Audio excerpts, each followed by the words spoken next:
Thank the Lord that people like me are out here protecting your sorry ass. Yeah, that's arrogant and unfair. I suppose executing the operation without anyone knowing is pleasure enough. After all, if they did know, that would mean we had failed. In the end, they could go about buying their Starbucks or bitching about the price of gas because my team and I would have prevented something much worse, like a suicide bomber at their kid's school. In my mind, the world is split neatly into two groups, meat eaters and plant eaters. Nothing is wrong with either one. Both are necessary. One contributes much more to society than the other. The other is necessary to protect the contribution. I'm a meat eater. My existence allows the plant eater to contribute. Some plant eaters, living in a so-called civilized world, call me evil. But at the end of the day, when the bad man comes and the plant eater's praying for a miracle, I'm what shows up. I scanned behind me after the target passed and was surprised to see another man at the entrance to the alley. Large, bald-headed, and looking out of place. He loitered for a couple of seconds, then began moving my way. He's following our guy.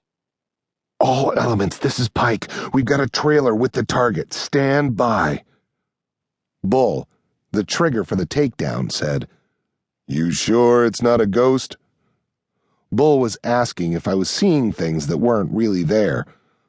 No, I'm not sure, but he refused to enter the alley until the target was clear, then walked at a pretty fast pace to catch up.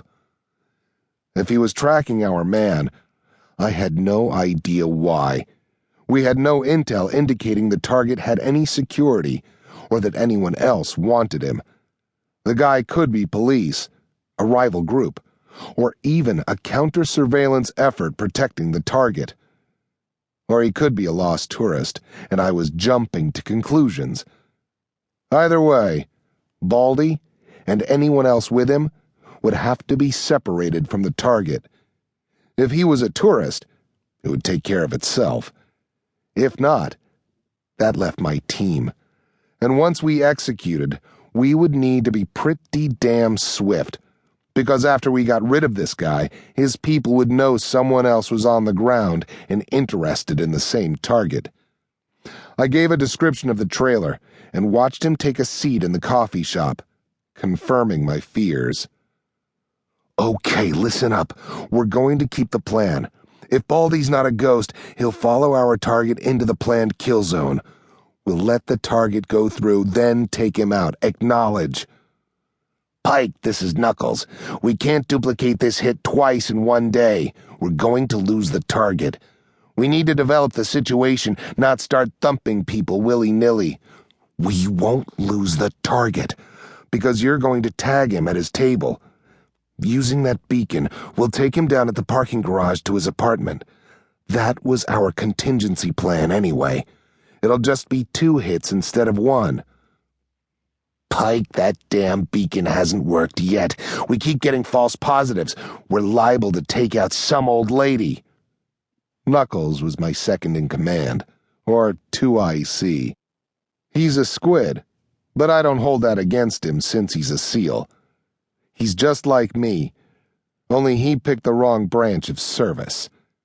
His call sign was Knuckles, but it should have been Mother Hen, at least while we were preparing for operations.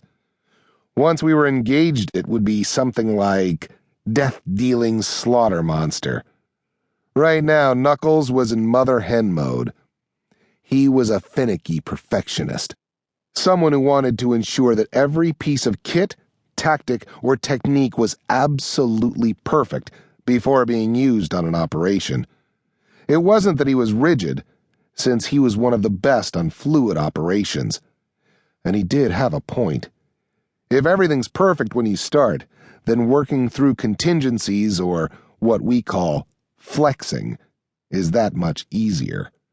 If you start with something that's faulty, then you'll be flexing from the get-go. The thing is, every